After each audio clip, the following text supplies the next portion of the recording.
Yeah, good stuff. Oh dear. So welcome everyone. It's been a crazy week and we're probably in a slightly stupid mood because it's Friday afternoon and we've lost the plot. I think it's been a bit of a day of it, hasn't it really? It has indeed. One way or t'other. Yep. But lots of good news, lots of good goss, as you'll find out as we go through. Absolutely. There you go. See, someone agrees with me. Sign in focus, humans not. So I'd say it's focusing on here, mate, and not us. Already fixed. You're already fixed? Mate, you're a gun. Excellent. Yeah. Oh, look at this. Well, when people aren't bothering me and interrupting me, I can get my job done. Yeah, that's Oh, right. is that what it is? Yeah. Yeah, where are we going with that? How you been, mate? Yeah, good. Very busy, as you know. It's been a lot of fun. We're Yeah. starting to... Last stream when I was here, that's going back, a Couple of fortnight weeks. now. Yeah. We were a bit flat, We had all manner of issues holding us down, but I feel like there's a fresh sense of energy in the business now. Yeah. I think we're starting to move in the right direction. Things are starting to come through. Some deliveries have I hit. was just going to say the same thing. We've had some. You'll see an unboxing in the next day or so. I think I hinted at it. I don't know if it was last live stream or sometime during the week, but there was a $4 million delivery that had gone walkabout. No one knew where it was. Not from our side, from the delivery side. That turned up last night, this morning sort of thing. So we did a big unboxing of $4 million worth of gold. You'll see that come through. So that's been a good shot in the arm for us. I think we've all taken a bit of a sigh of relief. I think so. Now that's in. Yep. There's a few things. The supply chain, while it's still a problem, is starting to unblock.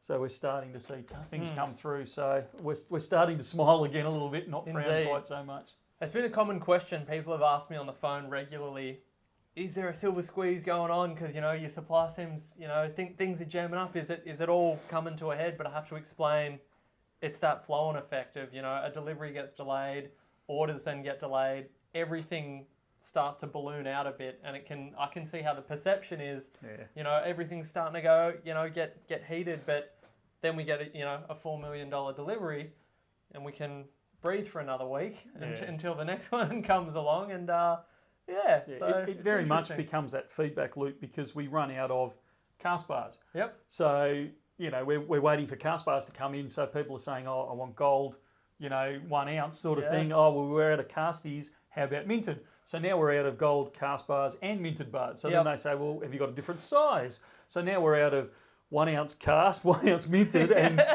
50 gram minted, and it just kind of like you get this snowball effect. So by the time you've caught up with the one, you're now out of 4 or 5 other items, and it's just but we're caught up. Good fun, nothing to worry about. Well, here's a good change of subject. Matt, what do you think of the new Honeybee $2 coins? I love them. They suck. Get out of 10. You're an apiarist. You love it. Both of you should be over the moon. Yeah. I haven't seen them yet. Haven't you? No. Oh, They look geez. good, actually. They look very nice. Yeah, I didn't know that it was. So it is to commemorate the 200th anniversary of the introduction of the honeybee to Australia. There you go. I didn't know that. I actually didn't know that either. Yeah. That makes sense. Yeah. So I think it's a nice departure from some of the heavier subject matter because we've done, and it's not anything against them, but with like the police remembrance, the ambulance, a lot of it's quite heavy subject matter. So it's nice, honeybees. It's a bit more of a light and breezy subject, and as far as the colour's concerned, I think they've done a good job. It looks nice with that sort of honeycomb effect. Yeah. Yeah, so it's cool. We are the only country in the world that doesn't have the varroa mite. Now you're going to say, what the hell's a varroa mite, aren't you? Yeah, getting nods from Connor. Yeah, varroa mites, gee. So the varroa mite has decimated, and any of the overseas guys that are on the chat will probably be aware of this. But the varroa mite has decimated the overseas bees to a point where they're actually worried about, continuing really the production and that sort of stuff. In the States now, a lot of the beekeepers, they don't keep, because of the varroa mite will decimate the hive, and the only way they can deal with it is to keep a certain level of poison within the hive effectively. It's a little bit like chemotherapy for bees. Jeez. So a lot of the large apiarists in the States now are just, they get to the end of autumn, and normally where you overwinter the bees, and because they're dealing with snow and all that sort of stuff over there, it's fairly serious stuff. They actually just kill all the beehives and then they start again in spring, because it's not worth them trying to limp them through winter, because they know they're going to lose 90% of their hives just to the cold weather and that overwinter and starvation. That's brutal. So it's becoming a really, well, it's been a really serious problem for many years, and we are the only country in the world, like I said, that doesn't have Varroa, and we are probably the only country in the world where our border force has kind of gone, we'll get it eventually, don't worry about it. So we're not actually we're starting to put some things in place, but we're being incredibly lax about trying to protect our borders on it. Almost like a pandemic recently. Yeah, well, it's one of my big protests, and has been for many years. I've been trying to jump up and down on this one because it's not good enough. We're just accepting the fact that we'll eventually get it rather than being proactive. We are getting proactive. Yeah. There is things coming in, but it sucks. That is a fascinating insight. I had no idea. The more you know. Back to coins. Matt, what is the rarest and most expensive coin that you have ever sold? Oh, geez, that's a good question. There have been a few interesting ones. I sold a Type 1 Adelaide pound. That was pretty cool. There's only about 20 of those that remain. That was, I think that was around about $200,000 for a coin the size of a sovereign. That was pretty rare. And there's been a few holy dollars and things like that over the years that are up around the 100,000. You were here when we sold the 10 kilo coin, weren't you? I was. Oh, that was $750. No, that was $800,000. So that's your dearest one. Yeah, but I didn't do that. I didn't. I was just a witness to that. I wasn't, boots on ground, shaking hands, kissing babies for the deal. But yeah, there's been a couple of interesting coins I've sold over the years. It's good fun. Slightly disconcerting. I've got, out of the corner of my eye, I can see they've set up another camera so the feed's on it. And I'm looking at the colour change in the shirts. So, yeah, give us your feedback. Thoughts? I realise, I feel like I look like I've just walked in from being out in the rain. But I like this colour. I think it looks nice, a bit more of a nice contrast. Yours is the real colour. Mine is, this has probably been washed like 1,000 times. Yeah. And you can see... This is a Bullion Now shirt pre-wash, pre-work. You can see who does the work. Yeah, wow, what a statement. Yeah, that printed on a mug. Yeah, that's right. There was a comment in here. Just to clarify something, BDK, didn't know Michael was a bee enthusiast. I actually used to own a commercial bee operation many years ago. I still own it. It's a little more in hiatus than I'd like, but I had trouble finding anyone to work in the industry that we did because people don't like being stung by bees. But we actually didn't sell honey. We actually produced bees for the industry, so queens and hives to sell into the commercial industry. Side issue, the one I wanted to pick on was this one here that's stuck in the 70s. Can you please give Ruben a mic? A bit frustrating. Too much loud music in the younger days. Only small problem with that is Ruben's not here today. Yeah. He's down in the shop, so we'd have to have a really long mic cable on that one. But we are getting a mic upgrade, hopefully by next Friday. Yeah, Connor promised me a mic upgrade by this one, and we didn't make it. So by next time, we're going to have a mic upgrade. He does talk a big game with his tech. Yeah. You told me to go through Ruben. Ruben wanted to wait and check it. So there he's you go. happy now. All I said was run it past Ruben. Yeah. There's one here from right. Big N. Buying or selling a silver Perth Mint kangaroo coin with an older year date, how does it affect the buy or sell back price? And how do you keep up with demand of always having the new current year coins?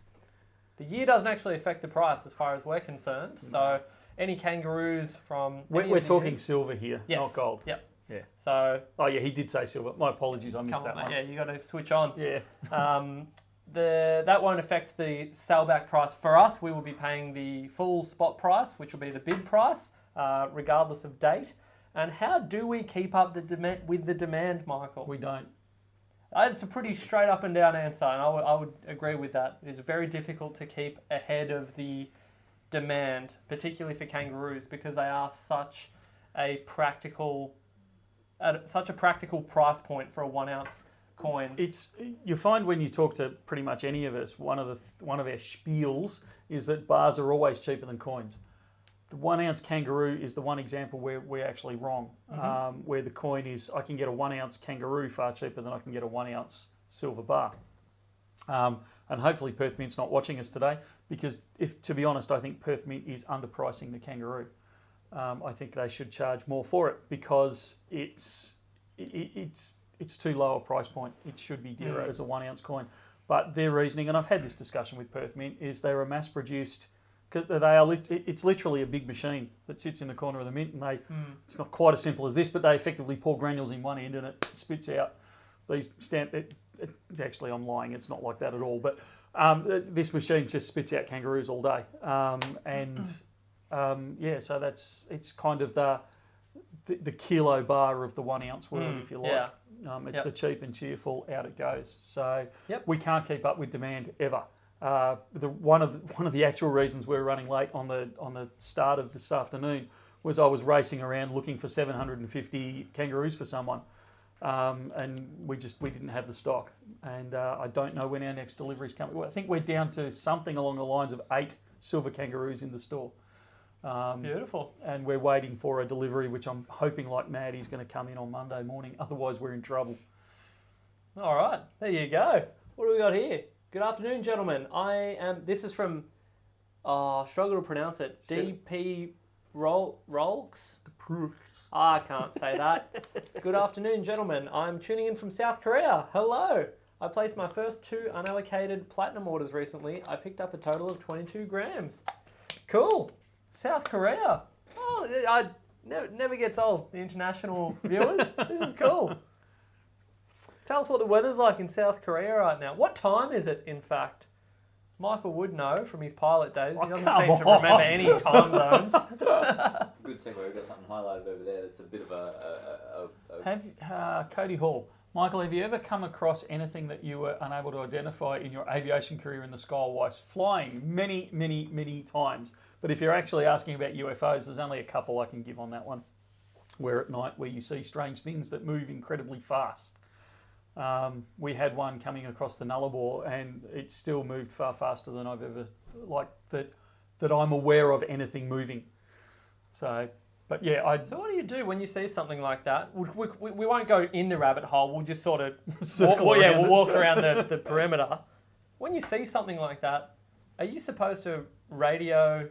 It depends. A station or something and say, hey, there's someone or something zipping around. In this one we did because it was actually in our airspace and we were like, what the heck? Because obviously when you're in controlled airspace, you are meant to know what's around you and they're meant to identify it and let you know. So we were on the on the radio to air traffic control, and they were saying, well, we don't have anything on our radars, and we're saying, well, it's just out there, we can see it. Yeah, they're waving to us. That's right. This kind of green wave going. No, I'm kidding on that part of it. Yeah, it was just moving rapidly, like far more rapidly than it ever should have been. I still don't know what it was to this day. Yeah. So there's lots of odd things out there. Matt, have you ever come across a kookaburra penny? Yes, the square kookaburra penny is what I'm assuming we're referring to, from the early 1900s. They were trials that never actually made it to production. There were about, off the top of my head, about 12 different varieties, slight varieties that were produced that never made it all the way due to being deemed impractical for common use. I mean, you got a square penny floating around? I had. Maybe I'm just making things up. No, I had one. I'm just not sure I've still got it. I can't remember what we did with it, if it was sold out or if it's still in the collection somewhere. Good to know you're all over it, mate. Yeah. 1911 or slightly thereabouts. embarrassing that I actually can't remember that. Yeah.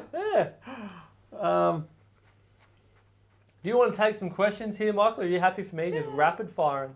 Oh, I'll take them either way. Oh yeah. From Hussein Jalali.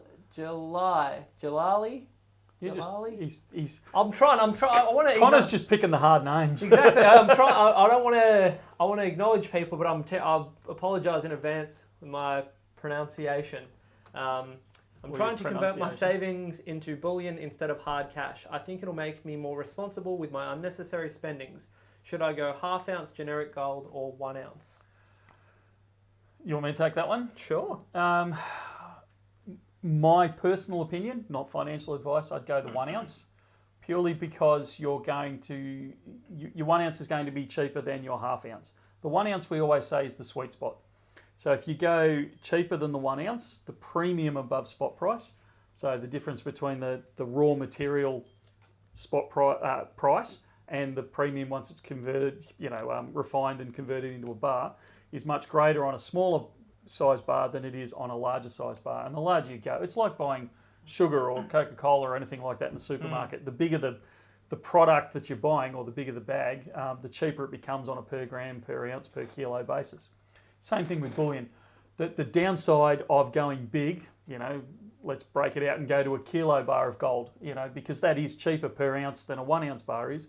But if I need a quick 10 grand, I'm renovating the kitchen, I'm repairing the gearbox on the car, whatever, I can't hack the corner off my kilo bar and bring it in and sell it back. I've got to sell the whole kilo bar back in, which means I lose my investment effectively. So we say to people the 1 ounce is the sweet spot, where if you go smaller, it starts to decrease, the premium starts to rapidly increase. If you go bigger, the premium does get smaller, but not massively smaller. It only reduces, by a small amount. And it leaves you that option. If I need a couple of grand or I need 10 grand, I just sell in 4 of the 1 ounce bars, where if I've got a kilo, I can't do it. So I'd go the 1 ounce every time on that question. Yep, nice one.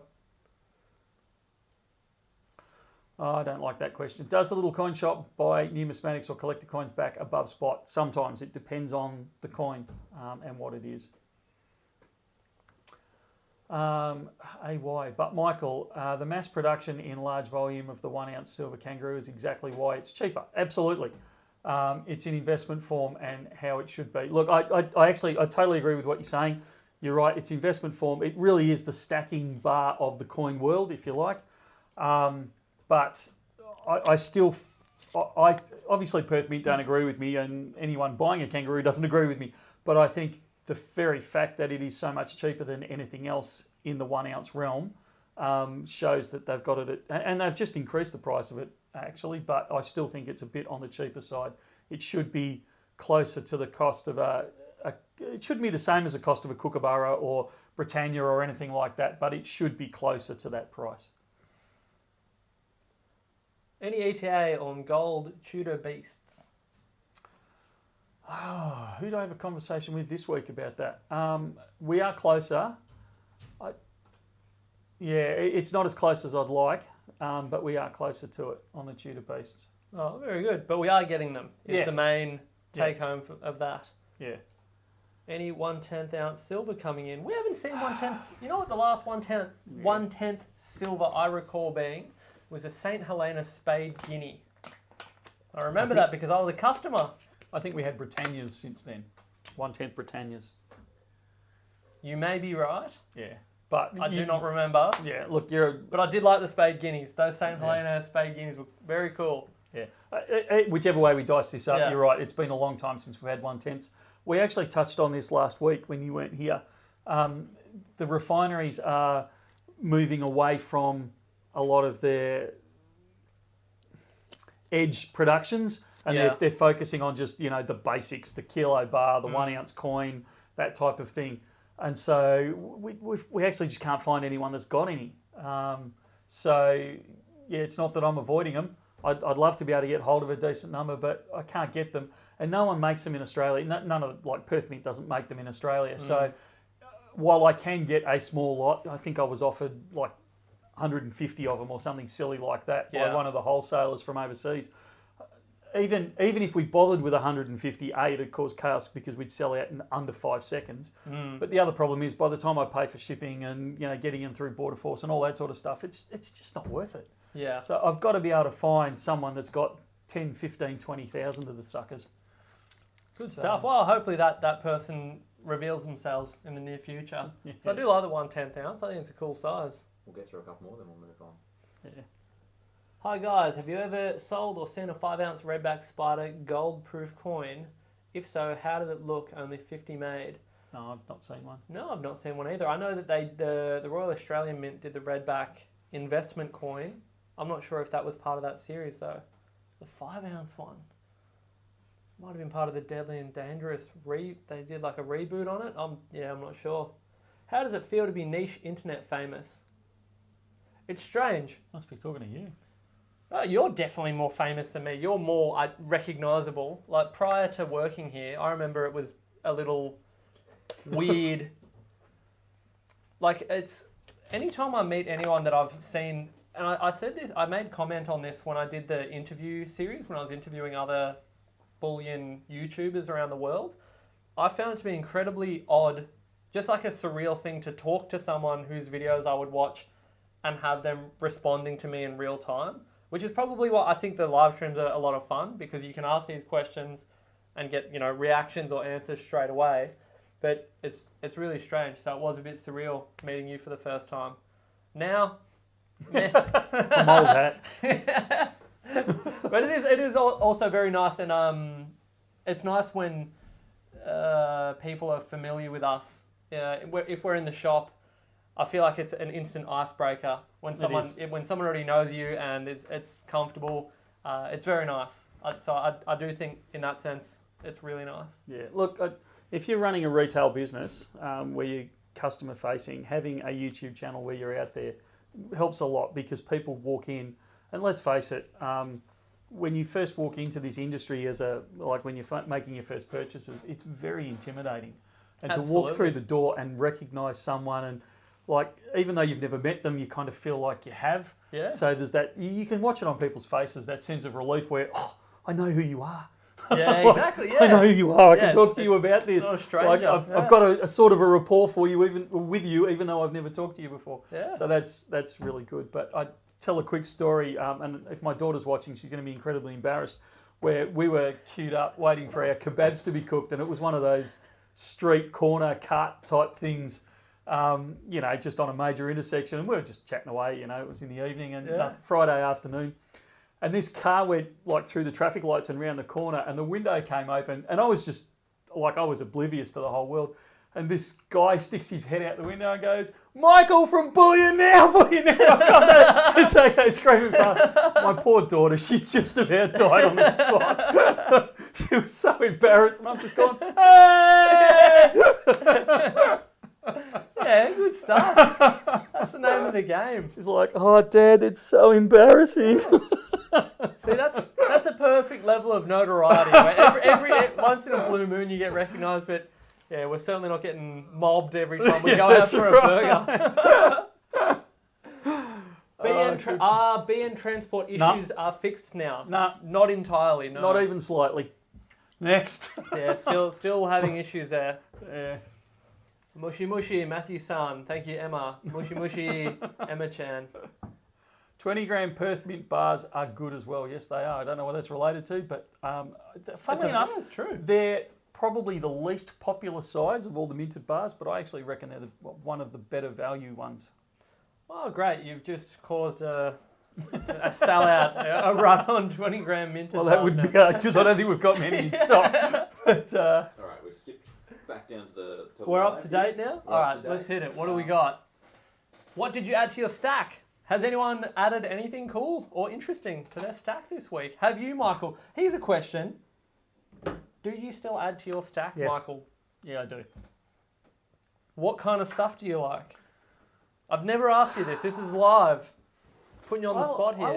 The problem is I like everything. Yeah? If I just want a lump of gold, I like a lump. I love Perth Mint bars. I love our local refiner bars. I love the vintage bars. Every so often in a buyback, I'll go, "Oh wow, look at the." Yeah. We had it was funny. We were in the shop the other day, and there was somebody had lined up some buyback bars that we had a customer in looking, and there was an old toned silver kilo bar in there, and it was an odd number, so it was how they used to do it, 1.023 kilos or whatever. And I'm going, what? And this customer's going, "Oh, it's terrible. Look at the toning on it. That's horrible." Yeah, I'm going, wow. Put that one aside. I love that sort of stuff, but I love the coins. Yeah. Different coins, particularly older coins, and I've spoken at boredom about how I love the history with the coins and the stories that they can tell. Yeah. You know, I love that sort of stuff. So to say, you know, what are you looking for? Everything. Which is a problem when you're running a business of this nature, right? It is. It can Do very you much. like be a gold problem. nuggets, like natural nuggets? I'm not big into them actually. I love them visually, but yeah, to collect, maybe not. But on occasion, I do love looking at them. I think they're fascinating. Some of the shapes that you get out of them, particularly when you do the close up, like the macro view of them. That's how I developed a whole new appreciation for them. Looking at them up close, or if you have a magnifying glass, there's a lot of interesting detail on those. I'm not big on them. All right, let's hit it. What have people been adding? Libertad. Somebody got hold of a Libertad. Oh, jeez. Mate. In Australia? This is an international viewer, right? Yeah, I don't know, but yeah. I love the 1.5 ounce Canadian coins. Like oddball stuff like that. I love. Was that the one where they'd done the They've done a couple of them, haven't they? They cut out the actual leaf though? Was that the 1.5 ounce? Could be. I could stand totally corrected, but have you seen the ones where they did them in different metals? Like that's a base metal with a different like a rhodium plating and stuff like that. Yeah. Some of those look stunning. Very, very cool. The Opal Lunar Tiger. Yeah, There's 3 lines of oh wow, the line of England. That's a good score. Nice. That was the first one in the series, wasn't it? Yeah, I believe so. Yeah. Yeah. Added a nearly $10 Lunar Year of the Tiger 5 ounce silver gold plated gilded black proof coin. I don't even know what that is, but it sounds cool. Yeah. Gold plated gilded black proof, right on. Cool. Perth Mint release next month. I'm going slightly off topic here, and I apologise. They've got something like, I can't get it wrong, but they've got this coin. It's coming out. It's reverse, gilded, coloured. Like it was about 6 different types of coin production all in the one. Yeah, about time they pushed the boat out and just maxed out their machines. That's getting a bit extreme. Well, as long as the premium doesn't match it, that could be interesting. So. We'll see what happens. There you go. They did a 1.5 ounce polar bear. They did the snow falcon. Cool. Yep. Yeah, they're the ones. So I love their Northern Lights series. Yeah. Oh, yeah. I'm a big fan of any of that kind of stuff. Yeah. No, that's a good one. The Seymour Panther is the first release. That's the Tudor Beast. That's the Tudor Beast. That's not the Queen's Beast. Yep. Different things. I'm drowning in donation dollars. Yeah. Everyone says, says you and me both, mate. Nobody's game to sell their donation dollars because they feel scummy. Yeah, no, it's a strange one, I tell ya. Quite a quandary. What are your thoughts on the 2 ounce Germanic Mint Impact Moments coin? Is that the one with the Triceratops with the meteorite going in? Super cool. I got heavily... That was sort of one of my lead-ins to numismatic coin collecting, which is funny because for so many people it's unfathomable that you would spend such high premiums on things that, you know, you could get on your soapbox and say it's not even a coin. But I love that kind of stuff. Like I was buying the some of the CRT, the Coin Invest Trust coins with the meteorite impact zone, a recreation of it with a little fragment of the meteorite. Things like that. You're getting way, you go on a tangent all day. But I love that kind of stuff. Yeah, but people say it's a waste and then they go and spend, $5,000 on a painting. Like, well, a painting's a bit of canvas, a couple of sticks of wood round it, and some paint splashed on it. It might be worth $10. Yeah. Some people buy cigarettes, Michael. It's a crazy world we live in. Not going down that path. Yeah, everyone's got their things. Do you have the 2012 Poppy? I do. Yes. I don't have a role, but geez. Daniel Germano, welcome to the chat. We have our own celebrity in the midst. What a guy. So for those that don't know, Daniel Germano is the jeweller who produces our dice. He does indeed. Yeah, actually we've got and I should release them this weekend for people that are watching. We've got a number of dice in. He's dropped a few off recently, so you'll see those hit the website probably this weekend if you're still looking for some dice. Have you dropped his gift off to him yet? Yeah. Oh, good. I was going to say you might have to make a video about that. It's been a long time coming. Yeah. You had to wait a while. Yeah. Oh, what a guy. Yeah, I love the color as Yuri Gagarin into Cosmos coin politics aside. Agree. I love it. I got the non-colorized version of that. And so did Ruben. We saw him freaked out. I love that kind of stuff. We got a few that have gone through our shop just lately, haven't we? This week we had a few releases. Yeah. What videos have come out this week? Hit me. I've been pretty living in a living under a rock. Yeah. So we did Michael, the Fortunas last week, but we had the Pamp Lady Fortunas, but we had the larger sizes hit this week. Okay. So Border Force finally released them. These are the ones that got held up. Yeah. Yep. We got the silver little heroes. Yep. So I think Connor did an unboxing on those. Get into it. Nice one. Yeah. And they're all gone, right? I need to clarify. Yeah, they are fully... No. Phone in, ask for Matt. Can I just... You walk into that. Cut my mic and ship off now. No, look, the silver ones are long gone. There's no point calling about them. You have the gold, though. But yeah, we have the golds. They arrived in the $4 million delivery. Nice. We got the gold. So, and we kind of didn't make enough fuss of that in the delivery here. So we should actually do a bit of I haven't even seen the delivery, a promo on it. Cause a scene. Yeah, so they looked really good. So they've come in this week. There's Connor's going to glare at me in a second. We did a fractional gold release, which hasn't actually been released because they're waiting on me to set pricing for it. But yeah, so that if you're after some fractional, what did I say they were, mate? They were Maples and Britannias. So fractional gold Maples and Britannias. They'll be released, Connor? Today? Oh, well, they're today. Today. Oh, yeah, it's up to you then, Michael. I better get my skates Switch on, big time. So there's we should release the was it that one, Connor? No, it wasn't. It was the Fortunas, wasn't it? Where Connor did the unboxing of it. And what an unboxing! Yeah, No one's seen your reference. It's really funny because I saw the raw cut of it, and Connor won't release it, and I kind of don't blame him. But he's opening one of the if you've ever had to open a box of Pamp minted bars, they're the worst thing on earth. So he's struggling away with it, and it finally gives way, but it explodes everywhere. And there's minted bars flying all over the room, and his look of horror on his face of, crap, do I admit to this or what? Because I've just thrown tens of thousands of dollars worth of gold all around the room, and I don't know if I can find it because it might have gone under the benches. So, yeah, that's right. Gee whiz. So we should have had that on the bloopers, shouldn't we? Yeah, I think we're gonna have a bit of footage for a big blooper reel. That'll be good. So yeah, the Brumby Proof that came out, didn't it? The Platinum Jubilees. Did you see those? I did not see ours, but I have seen them in general, and yeah, man. I like them. It's okay. Yeah, it's fine. The only problem I have with them is that they're platinum silver and platinum gold. It's always the way. Yeah, these things just give me a platinum and make it platinum, even if it's smaller. I don't know. Can they do platinum gilding? I imagine that'd be a nightmare, but... It would be an absolute nightmare. Look, it's theoretically possible, but getting platinum to run and pure is...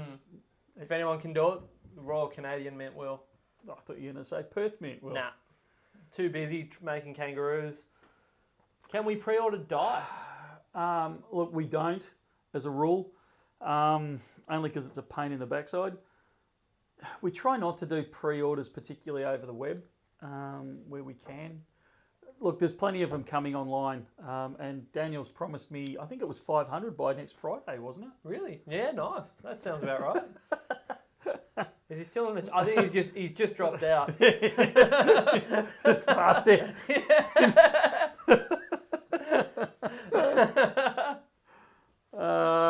There you go. Can you please do some vids featuring Michael's and Staff's private collection? If you want to see a good chunk of my private collection, come into the store, ask to speak to Brett, because he sells off my private collection he does. Whenever I'm not in the store. The amount of times I've heard, Michael's going to kill me. He's a shocker for it. Oh, jeez. Come back and I go, where's those things that I had in my collection? I sold those. Yeah. What? Well, it's the nature of running a business, mate. Everything has a price. So next we got a bit of an unboxing. We have an unboxing. Are you joking, really? Yeah. I didn't get the heads up on this. No, I didn't know we were This is doing live- unboxing either. Live TV. What have we got in there? Oh, Oh, yeah, this is cool. It's just evidence that we've actually got stock. Wow. A kilo of gold. I haven't got my mobile on me, but people don't believe me when I say a kilo of gold is about the size of your mobile phone. If you had a particular, and if you had a really heavy phone, there you go. A little comparison. Well, I yeah, don't know if you. Well, you're You carrying can't even see. It's not even in frame. There you go. It's dodgy camera work we have around here. Look at this.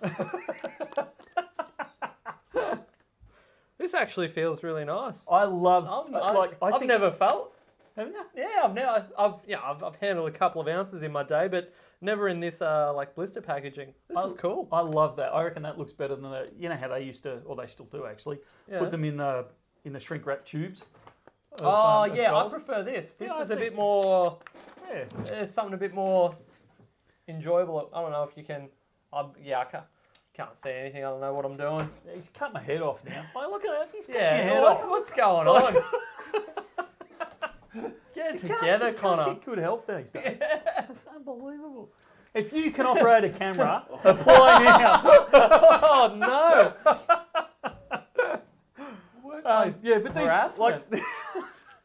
they come in packs of 50 like that. I just think these are fantastic. Yeah, So if you're in the market for 50 ounces, it's a great way to get it. absolutely. So the only thing better than that is when you get 100 of them.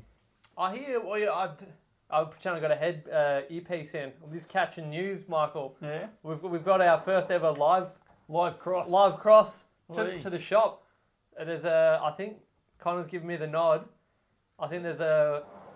People are often asking what's the latest in the shop? Give us the shop goss, and we never.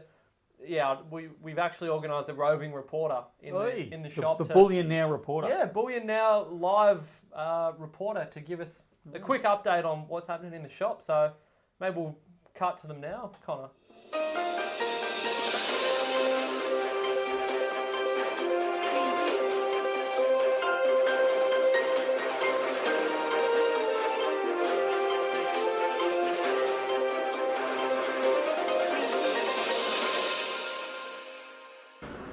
Thanks, Matt and Michael. It's Matt here in the shop with a bit of an update for you. As you can see, this is the remnants of a recent gold delivery. Demand has been brisk on the Bourse floor. Silver as well, selling quite well. We're getting more and more every day, and it's a lot of fun.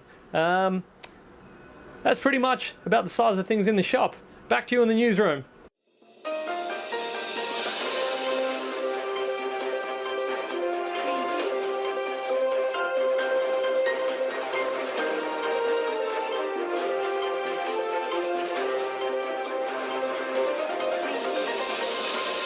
Idiots. I'd just like to say I had no knowledge of that. They did that one themselves. That guy's a snappy dresser, huh? They spared no expense on the microphone. I actually think that's the most expensive microphone I've ever seen in my life, Michael. Yeah, you're probably right. Oh, that'd be good. I look forward to more live crosses to our roving reporter. Yeah, cool. Yeah, nice Start one. calling you Clark Kent, mate. I don't know who you're talking about. Oh dear. You Good be an stuff. employee. Yeah. An intro on the Outlook, the outro is longer than the message. Yeah, there were observations made on that front, but yeah, a little bit of We refinement. needed to flesh it out. Yeah. Work in progress. All right, what else have we got? What else is on the agenda? What else? Well, we were going to have a bit of a, I wouldn't say it's a hot topic, but it's a continual topic in and around the traps about go bags. I love it. I'm fascinated by this. So and you don't look. One of the things that seems to come up is like slightly conspiratorial. You don't actually, particularly in this country, in Australia, you don't have to be conspiratorial to have a go bag. So I live regionally. I actually don't live in the centre of Melbourne, although I spend more time in the office here than I do at home. But you know, like we have bushfire threat is quite big in the area I live in. So, you know, having go bags in our sort of area is quite normal. Let's clarify. What is a go bag, Michael? So a go bag is the classic go bag is a bag that you've got pre-packed that sits somewhere, you know, in your house, in your shed or in a safe, where when the world goes pear-shaped, whatever that is, you race in, you grab it, and you are out of there. And it's got everything that you need to keep you going for a short period of time. One of the reasons I became a big fan of go bags was back in the 2008 or 9, I'm trying to remember back now, the big fires we had through Victoria, where we had several friends that were burnt out of their house. They had to leave instantaneously. And so when they got out of the area and, you know, a couple of days later when society was trying to return, they weren't allowed back into the houses. They were locked out for several weeks, but they had no ID at all. No bank accounts, no credit cards, nothing, because they'd literally just bolted straight out of the house in the car and gone. My computer's just crashed. So they couldn't get any help. They couldn't get any cash out of the bank. They couldn't, they couldn't prove who they were. So they turned up at the bushfire shelter places, and they couldn't actually prove, you know, I'm Bill Smith from Smith Road, Smithsville, because they had nothing at all. So it really, I was always a fan of go bags, but even before that, because of different industries I've been in, but particularly because of that, the go bag I think is a goer. Yeah. And when you go down the rabbit hole on YouTube of a number of different Bullion channels, Bullion comes up continually as a key component of a well-equipped go bag. Yeah. What are your thoughts on that? I'm a big fan. I don't care why you've got a go bag. I think you should have a little bit of gold in it. Not silver. I'm not a big fan of the silver in it. Really? Okay. Because of weight. You've got to carry so much before it actually is going to do you any good. You know, like Okay. a 1 ounce silver coin bar is great, but it's only going to be worth, you know, $40. That's not going to get you out of trouble. That's going to get you, you know, a loaf of bread and a litre of milk. You know, what you need is a few $100. So I would suggest at a minimum you have fractional gold in your go bag. Okay. And I would suggest, I don't care if you've got a go bag just because you're worried about the bushfire example that I gave and you just want to get out of town, or if you've got a serious go bag that you are, you know, you're disappearing because the world's gone to hell in a handbasket. Yeah. I think a small amount of gold, irrespective, is worthwhile. It's light for its value. It's incredibly, incredibly changeable into anything that you need. Yep. And the dodgier the place you are, the dodgier the situation you are in, the more sure you can be that they will accept gold. Yep. So I think it's important, no matter what your view is on world politics or, you know, the environment or whatever you're trying to prepare for. Yeah. Okay. So you're not into the idea that someone would have a tube of ruse in their go bag? You think it's a bit too cumbersome? I think so. Look, the go bags that I've packed, your two issues are obviously space and weight. You want them as light as you could possibly get them. Yep. You're maximising your amount that you can get, like the currency that you're carrying, if you like, with the weight. You know, sure, if you want to carry a kilo of silver in the bottom of your go bag, I mean, you'll fit it in. It's no big deal. But I've got an extra kilo in my bag, whereas I could carry You're not going to go as fast. Yeah, I could carry a 1/20th coin, or a 1/20th gold bar, and have. Well, actually, that'd even be no, it wouldn't. That'd be less. So about $1,000. You're looking at about a half ounce. That's so the neighbourhood. Yeah, about a quarter to a half, say 20 gram bar that I was talking about before. What have we got here? We've got over $100,000 here. There's 50 there, so yeah. I could just line the bottom of your go bag if you were so inclined. I think, personally, I think 100 grand's excessive. A little excessive in the go bag. Wow, yeah. The go bag is just meant to get you out of trouble. It's not. Yeah. You haven't got it because you're moving your entire wealth with you as a rule. Sure. You know, because then you're talking whole new scenarios and situations. Yep. What you're looking for is what can get me out of trouble for the next 2 to 3 weeks. Would you put in a, let's say you're setting up a go bag now from scratch. You've got so you've got a little bit of bullion in there, maybe a little bit of cash. Yeah, I would. Yeah. Because you need. even if the world collapses, you know, again, it depends on why you're packing the bag. The go bags that I've done, like I said, are more for, you know, the bushfire reason. I need to get out in a hurry rather than the end of the world scenario. So, you know, there's cash in there, there's gold in there, there's that type of thing. Easily transferable, easily convertible is what you're after. But, you know, there's also, I would suggest, you know, having some form for us, some form of sleeping bag in there, something to keep you warm. You know, because you're looking for warmth, you're looking for food, you're looking for water, you know, and shelter. So, all right. So then food. Some people get into, you know, non-perishable foods and things like that. Do you reckon that's a good idea? I think so. You know, dried meats, you know, muesli bars, those types of things, although muesli bars, only if you're going to update them fairly regularly, because no one wants to eat straight cardboard. This is true. Or attract the mice. But yeah, I absolutely. And I know that when we've done runners from our place, you know, you get out of there, the adrenaline starts to ease a bit because you've got out, you know, the family's safe, they're all in the car, we're going wherever we're going, and invariably somebody says, you know, I haven't eaten in a couple of hours because we've been scrambling around trying to get everything out of the house. What have we got to eat? So it's good to have that easy snack that you can just say, right, here, everyone charge their batteries, you know, here's a bottle of water type of situation. And that gets you... You're not now going, well, we're 5 minutes out, we're not really out of trouble, but we've got to find water and we've got to find food. You know, you've got it in your bag and ready to go. Maybe a light source as well, huh? Absolutely. Like a solar light source, or one of those ones where you can you generate the energy. Yeah, look, I mean, they're all good, but I would say, particularly these days with LEDs, I'd just be going with an LED torch. You get... It's not... It depends. If you want a light because you're going to be out all night, for several nights. Okay, now we're talking about something different. But mostly when you're out, when I go camping and those types of things, those situations, you want a torch just because I need it for the next 20 minutes. So get yourself a good quality LED torch. Good stuff. Any thoughts in the chat? What would you put in a go bag? I think I'm fascinated by that. It's something that, I can't scroll down. Being a city slicker, I'm pretty... inexperienced on this front. Prepping isn't conspiratorial, especially in a country where natural disasters happen every year. Totally agree. I mean, they're looking at floods in where we used to live. We used to live up in Camden, and I noticed last night they've got an evacuation thing on Camden. It was get out within 4 hours, I think, because the floodwaters were cutting them off.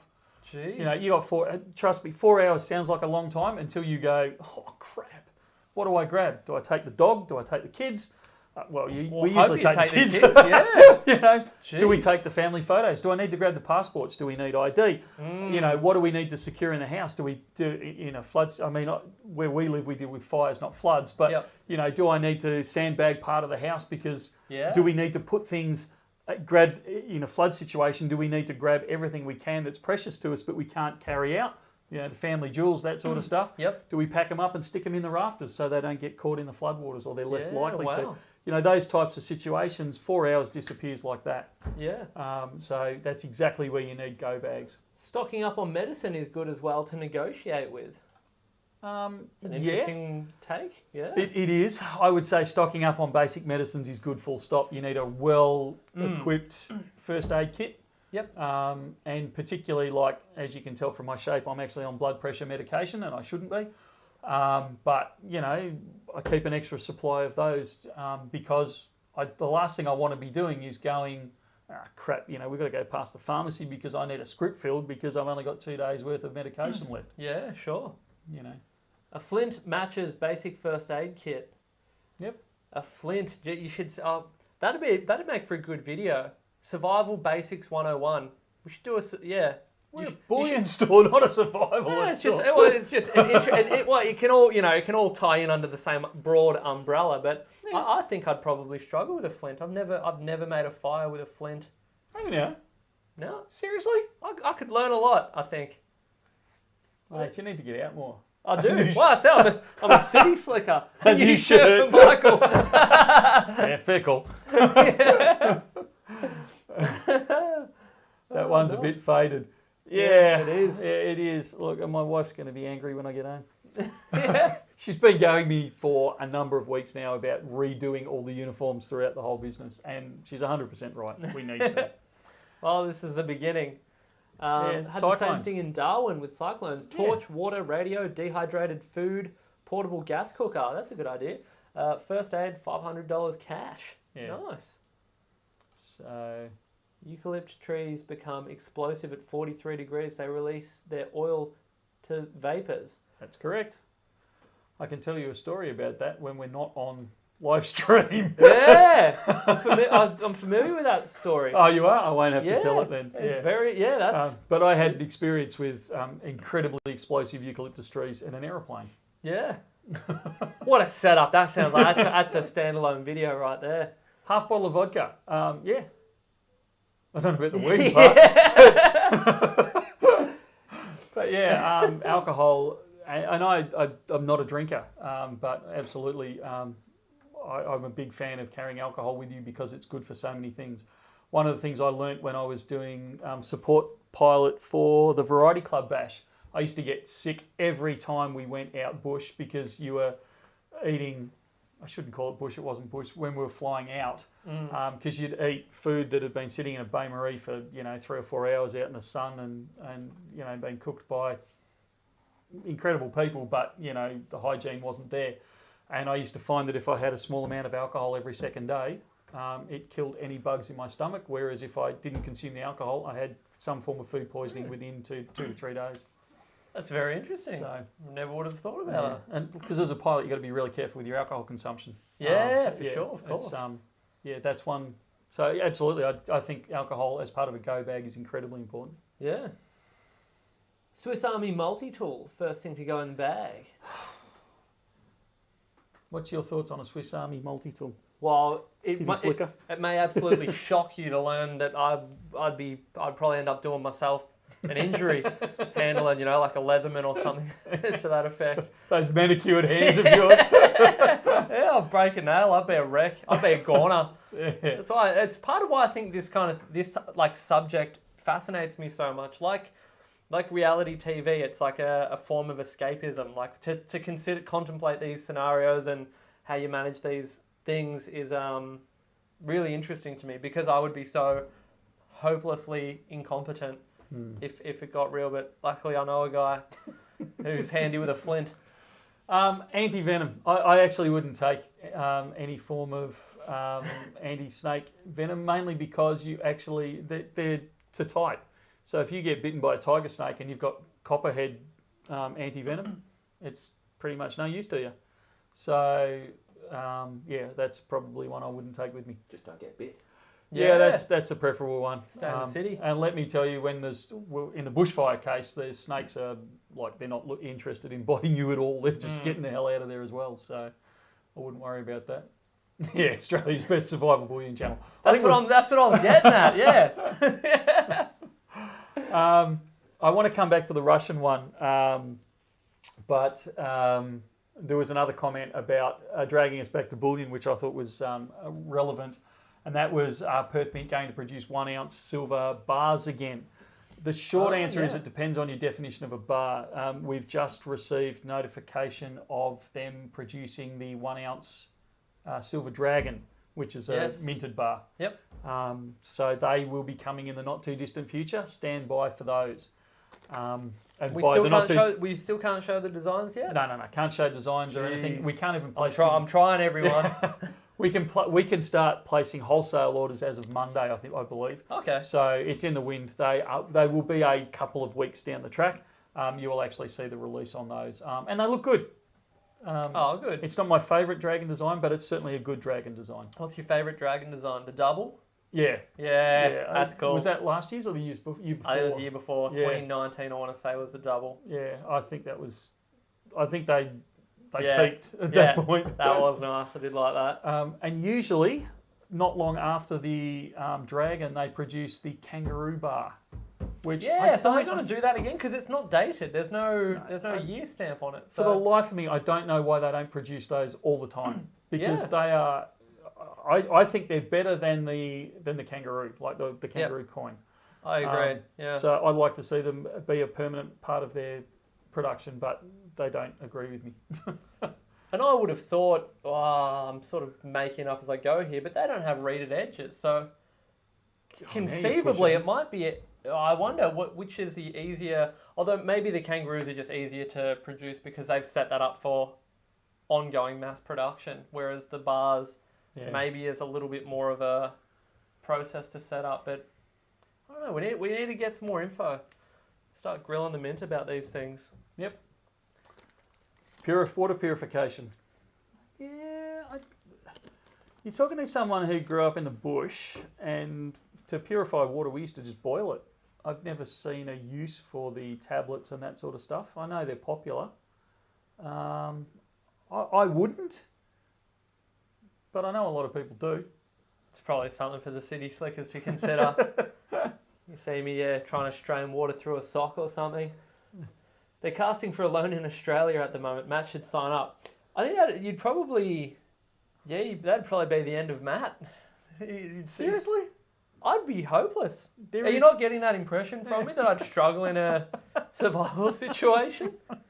I'd have a good attitude right up to the end, but I'd be terrible. I'm just not very, very handy. Well, with that kind we'll of stuff. feed you for the entertainment value, mate. That's what I'm saying. Let's just set up next time we're out filming a Bullion Now segment out somewhere in the bush, we'll just take 5 minutes and say, Matt, make us a campfire. And we'll make an episode out of that. Somehow end up in the emergency room. Do Perth men have trouble getting rectangular planchets? Well, they'd make them themselves, wouldn't they? As far as I'm aware, they do. So, does silver purify water because of its antibacterial properties? I believe it can be used for that, but I don't know what the process is. Yeah. I think some of the filter, like the pad Brita things, jugs. yeah, they have silver impregnation in there for that reason. Oh. But honestly, I don't know the ins and outs of it. So, well, that's something to look into. Get a scientist. water on board. straight out of the water tank. Well, that's what I do. That's what we do every day. Really? Yeah. This is like rainwater. Yeah. Jeez. Look, Hey, stomach of steel. look of horror on his face. It's how I grew up. So, and what do you do if you get mozzies in your water? Wrigglers. Sieve. Put your water through a sieve. Oh, well, you can do that, or you just put a little bit of Kero or something like that in your water tank, and it puts a very thin film across the top of the water tank because you take your water from the bottom, and it stops the wrigglers from being able to breathe, so they can't live in your water tank. When you say Kero. I mean Kero. Or paraffin. Paraffin does it. Kerosene, yeah. As You don't drink it because it's on top, but actually paraffin's better. I lied slightly. Paraffin's actually better. You pour a little bit of paraffin oil in there. And is anyone else keeping up with this? Drink the wrigglers, they won't hurt you. You're absolutely right. Back me Bean's Russell Coit. It's a very Australian reference, guys. Yeah, look up Russell Coit if you're an international He was a viewer. little bit like, what was his name? You know, the crocodile hunter? Steve Irwin. He was a rip-off. Yeah, he was a takeoff of Steve Irwin. An Australian icon. And we're up to date with chat. That's horrified. That's exactly right. Yeah, I'm confused. I'm horrified. I'm many things. Yeah, but no, I shouldn't go down that road. What else have we got? Back to Russia. That's all we've got. Back to Russia. We might leave Russia for today. Yeah. We've picked on them enough lately. Yeah, there's been a lot of discussion around you've got to that. go for that one. Matt would be taken out by a kookaburra. No. I was thinking that one down there by Octavius Lucian. Bushy's Norman Gunston. You're too young for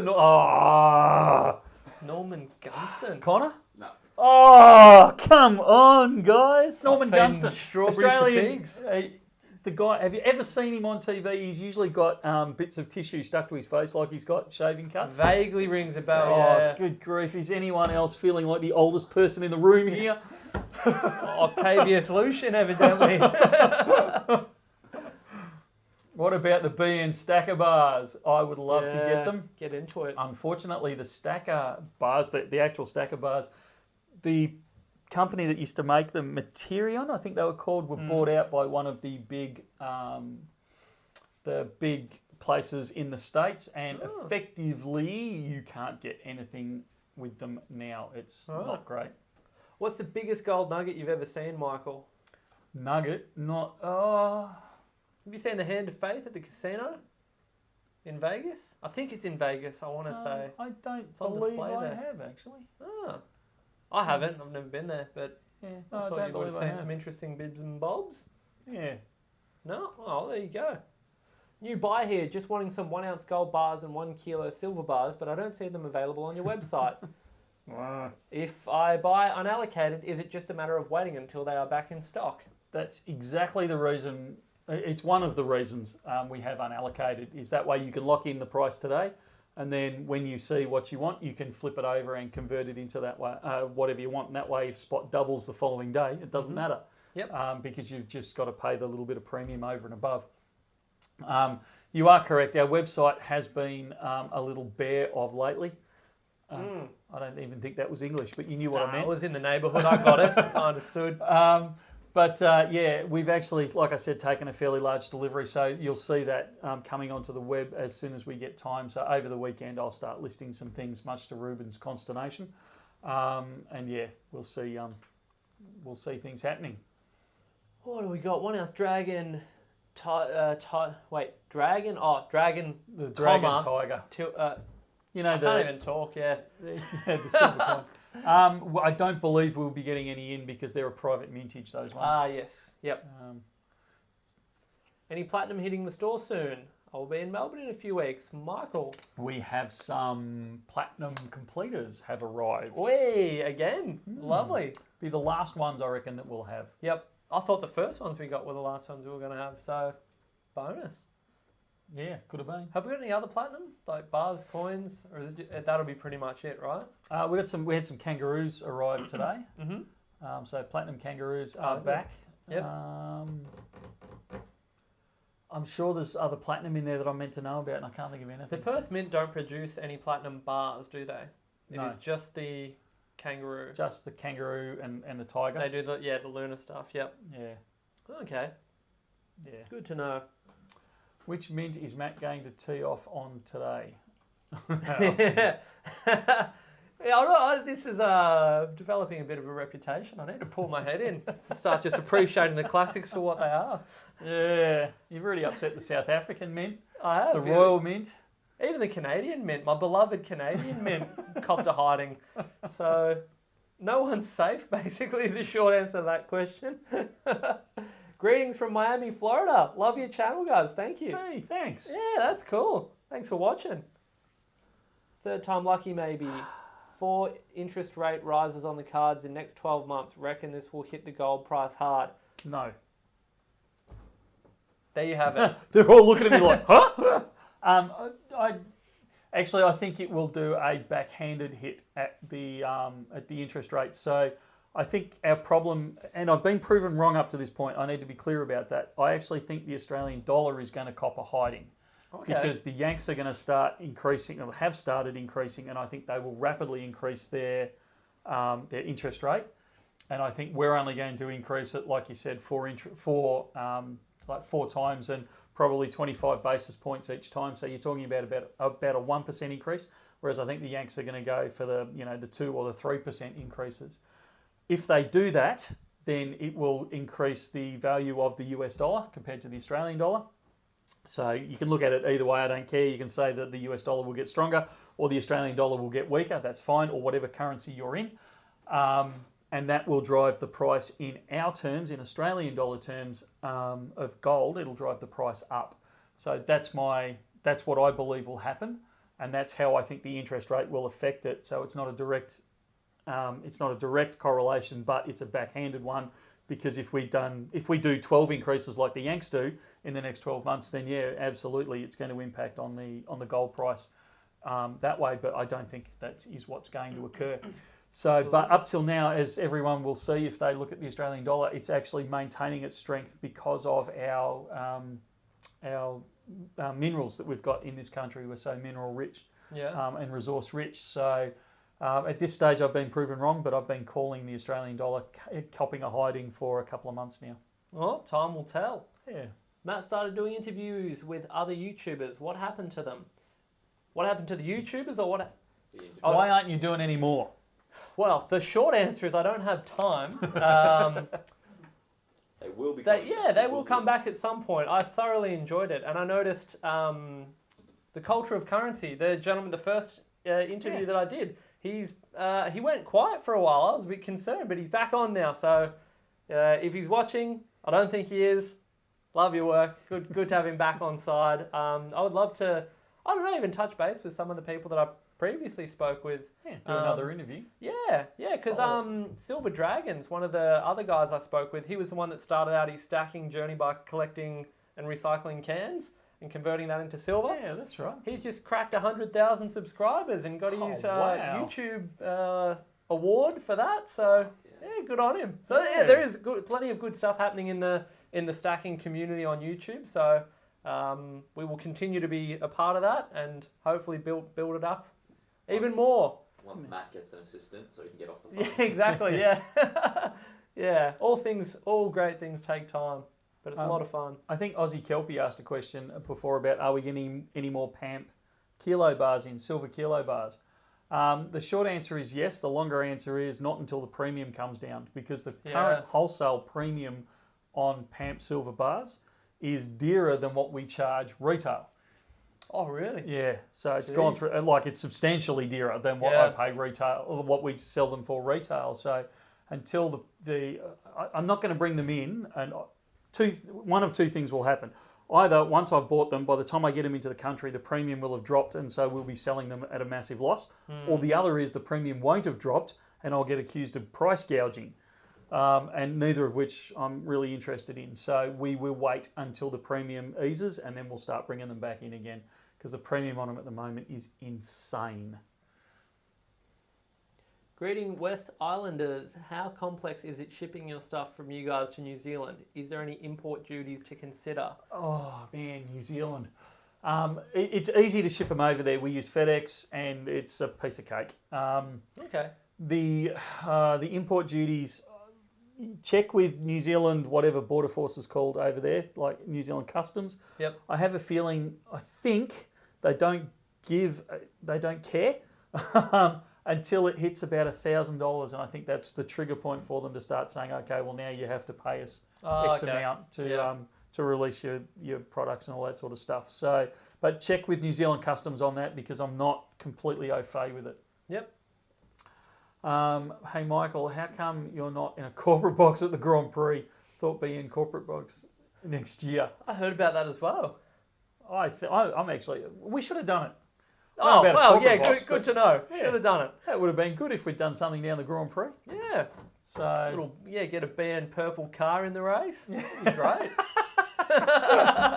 I know one of our team members is trying to convince me that a corporate box with the Bulldogs would be a goer. Yes. But I don't want to go and watch a game where the team loses every week. Jeez, all right. Your apology list will be back on for next week by the sounds of it. I've got an apology for this week if we ever squeeze it in. I don't know if I'm going to. We'll be and have a stand at the next Melbourne Coin Show. We were just chatting about that the other day. Yeah, we were. I don't know, we'll figure it out. Well, I should be able to give you a straight answer because I'm the bloke organising the coin shows. But we'll wait and see, basically. It's possible. At the very least, you'll see some familiar faces scooting around the Bourse floor. Yeah, look, it's a great thing to go to. Even if you're not into coins, you will see some amazing coins and have some incredible conversations with people there. So even if you're a pure stacker and you say, no, I just want the cheapest thing out there, and you'll actually be surprised. You'll really enjoy yourself. Yeah. So I encourage you to go to whatever state you're in Australia. And even if you're overseas, there will be coin shows around you. I strongly encourage you to go to them. Yeah, they're like travelling museums. If you're not interested in buying, just go and have a look, have a chat with some of the people. Yeah, it's very interesting. Yeah. I have what I believe to be about 17 grams of platinum wire from my apprenticeship years in the early 70s. Could I send it to you guys to test? Absolutely, we can test it for you. But surely, I don't know where you're coming from, mate, but surely there's someone around you that's got an XRF. But absolutely, if you want to send it down to us, we'll test it for you. That's no problem at all. Emma wants an apology, so she's... plural. There's a couple. I think you've probably... Apologies. Yeah. No, well, there's only one, and that was because I refused to turn this into a dating website or a dating session for her. She wanted to know if we could tee her up with someone. So if you really want me to apologise for that, I will, but I didn't think you'd want me to apologise for that, Em. Well, the list just keeps growing, doesn't it? I'd be in the corporate box if there were spots available. There you go, Michael. Set up a corporate box, run a BN stream competition. Well, Aussie Come Kelpie, out to the I corporate box with I reckon we should get a corporate box for the West Sale Air Show that's coming up. Really? Yeah. Or we might know a guy that's involved. I don't know if I'm involved in this one yet or not. Oh, I'm sure they'll get you in some capacity. But Let's do it. I reckon we should have a corporate box there. Yeah. Hi guys, in the early stages of my stacking journey and been buying from you guys. Hey, love the service and the education you all provide. Cheers. Oh, thanks, Pat. That's very generous of you, mate. Well, I'm hoping to get an education video out, or to Connor anyway, this weekend about foreign exchange and gold and silver prices. So stand by for that one. We're getting any more Bitcoins? No, is the answer I'm going to give on that. What about any other crypto related coins? There's none. There's none on the plans at the moment. But that doesn't mean we won't get some in if we get a good offer from one of the wholesalers. Says, hey, I've got a good amount of these. Would you like them? We would grab them. They were actually more popular than I anticipated. Yeah. Well, there's a surprising crossover with our customer base. A lot of the discussion in the shop can stray in that sort of direction. So who knows? Maybe we'll get a monster box of doggy coins for everyone. Hi, Michael. I've always wanted to know, did you start Bullion Now yourself, or is it a family business you've taken on and grown? I'd love to hear the story. Long story. The short answer is it's not a family. It is now a family business, but yeah, it's not something I took over or anything along those sort of lines. I don't know if we really want to keep going on this one. You can wrap it up if you want. Yeah.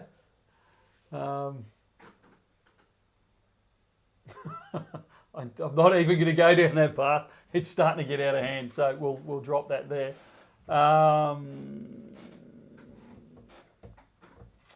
I get an air show every time the Royal Flying Doctor comes in. They do a great job. They're a good bunch. Yeah. Daniel Germano just said he's going to set us up with some Bitcoin rounds. Straight from the man himself. Hang on, Daniel. Look forward to that. Mate, you've committed to potentially doing something else for us that might take you a while, so...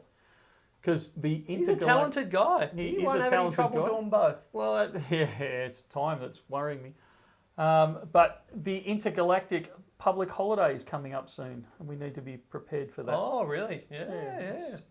I hear that's a big event around these parts. It's a massive event, and we will be participating in it in some form. Oh, that'd be good. What day does it fall on? Is it a Friday per chance? A day or a date? A day. I know the date. Yeah, I actually the have 4th no... of It's a Wednesday. May. Okay. Well, I think that'll be There's interesting. what we should do, for those that don't know, May the 4th is coming up, and May the 4th is the intergalactic public holiday for Star Wars. And we should do we should rent out a cinema and and do a Bullion Now Star Wars night. Which will be my first viewing. What better way to do it? All right. And we'll make a video of it. Most absurd things Bullion Now gets up to. Anyway, enough frivolity. We've taken up enough of your time. Yeah. Again, we really do appreciate the fact that you've tuned in and watched us for another week. The next one will be the 15th. I was trying to find the date on there. Crunch some numbers. No, it won't be, because next Friday, I apologise. It's Good Friday. Yeah, next Friday is Good Friday. So for those that aren't aware, next week is a shortened week. We're only open Monday through Thursday. Friday is Good Friday, public holiday. Saturday and Sunday the weekend, and Sunday obviously is Easter Sunday. Monday is the public holiday for Easter, so we will be closed that whole 4-day long weekend and open again 9 a.m. Tuesday morning, whatever time that is. And, whatever day that is, not whatever So time that you just is. said 9 a.m. I figured that'd be it. That'd be a bit of a no-brainer, you reckon? You can start a bit later if you want. So that will be the 19th, which we will open then.